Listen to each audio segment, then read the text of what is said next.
మా వంట ఆవిడ బెంగన్ భర్త చేయమ్మా అంటే చేసింది. ముందు కొంచెం నూనె వేసింది, తర్వాత వేసుకో కొంచెం అవసరమైతుంటే వేసి పడేసింది. మేము అలాగే తింటామన్నది. ఇంత నూనె వేసావంటే ఇంకా సరే, వాళ్ళని మనం ఏమనలేం కదా. ఇలా కూరను వీలైతే పెన్నంలోకి దూరంగా పెడితే మధ్యకు ఆయిల్ దిగుతుంది. మొన్న ఒకరు ఎవరో వీడియో చూపించారండి. మధ్యలో ఒక కప్పు బోర్లించాలంట కూరను, అటు ఇటు సైడ్లకు పెట్టేసి, అంటే జారినా కానీ కప్పు ఆయిల్లోకి కూర మిక్స్ అవ్వదు. ట్రై చేయండి. ఒక స్టీల్ కప్పు కానీ గాజు కప్పు కానీ వండిన తర్వాత ఇలా దూరం చేసి మధ్యలో కప్పు పెడితే ఆయిల్ అంతా మధ్యలో వచ్చి చేరితే, నేనైతే టిష్యూతోనే తీసేస్తున్నా. ఇలా నొక్కేస్తే మొత్తం టిష్యూతో వచ్చేస్తుంది.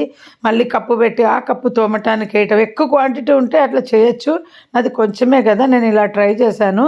చాలా ఆయిల్ అంతా పోయిందండి. అదొకటి చూసారా, ఇది ఇంకో రోజుది.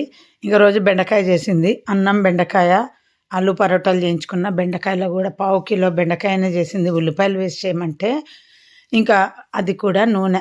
మనం కూడా నూనె వేస్తాం కానీ ఇంత నూనె వేయం. ఇక్కడ అందరూ ఎందుకు ఇంత రోటీలు తిన్నా కానీ లావుగుంటారని అనుకునేదాన్ని. ఎందుకంటే గీ కంపల్సరీ వాడుకుంటారండి చాలామంది. రోటీకి గీ అప్లై చేసుకుంటారు. తర్వాత ఇలా ఇంత నూనెలు వేసుకొని వండుకుంటారు. మనలాగా నీళ్లు చిలకరించి ఉడికించేదే ఉండదన్నమాట. బేగన్ భర్త చూసారా, మళ్ళీ బెండకాయ కూడా మళ్ళీ రోజు వంట ఆవిడ చేసిపోయిన తర్వాత ఇలా టిష్యూలతో నేను తీసేసుకుంటా ఉంటాను. మనము యాక్చువల్గా అలాగే పెట్టేస్తే నూనె ఎక్కువ ఉంటుంది కదా. అన్నంలోకి అయినా రోటీలోకి అయినా అంత నూనె తినడం కరెక్ట్ కాదు కదా. పిల్లలు ఉంటే అంత తిన్నా కానీ నూనె ఓకే. మనము డాక్టర్లు నూనె తక్కువ తినమంటారు. వీళ్ళు చూస్తే ఎంత వేస్తారు.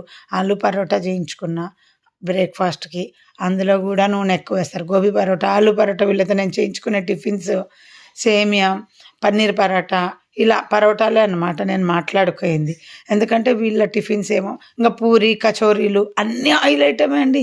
హోటల్లో కూడా చూస్తాం కదా, హోటల్లో కూడా ఎంతెంత ఆయిల్ నిలబడి ఉంటుందో. ఇది అరబీ, అది చామదుంప, దాన్ని కూడా పీల్ చేసి సేమ్ బెండకాయ ఆలు ఫ్రై లాగా చేసింది. ట్రై చేయండి. ఉల్లిపాయలు వేసింది, టమాటా వేసింది, ఇంకంతే. మనం ఎప్పుడు అలా ఉడకబెట్టి పొట్టు తీస్తాను నేను. ఇదైతే బాగుంది, బంగాళదుంప టేస్టే ఉంది. ఇది కూడా, ఇదైతే కొంచెం ఆయిల్ వేసేటప్పుడు ఎక్కువ ఉండింది కానీ లాక్కోవటం వల్ల ఇప్పుడు చూస్తే తక్కువ ఉంది. ఇంకా అలా వదిలేసా, ఎక్స్ట్రా ఏమన్నా ఉంటే లాగేసుకుంటుంది పేపర్ అనేసి.